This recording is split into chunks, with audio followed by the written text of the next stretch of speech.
एबे राज्य रे 1 रु आरंभ होई 11 रे पहुंचलाणी कोरोना आक्रांतों संख्या। ओडिशा रे काया मेलाउची कोरोना। राज्य रे आउ 3 नुआ कोरोना आक्रांत चिन्हट होइचंती।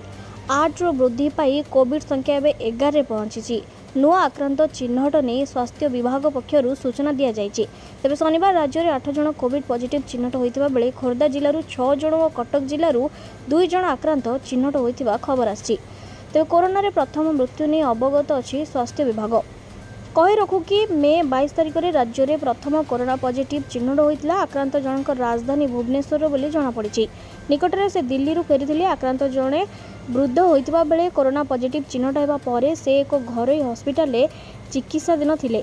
तेबे वर्तमान समय सबुठ बड़ खबर जहाँ आसी भारत में प्रथम कोरोना आक्रांत मृत्यु वर्तमान समय घटी। से प्रथमे कोरोना पॉजिटिव रिपोर्ट को लुचाई थे जहाँ एवं स्पष्ट होती मृत्यु होती। तेबे जदि आपण घर बाहर को बाहर सैनिटाइजर व्यवहार करूँ, मास्क व्यवहार करूँ, निजे सुरक्षित रुहतु और निज परिवार को सुरक्षा दिंतु।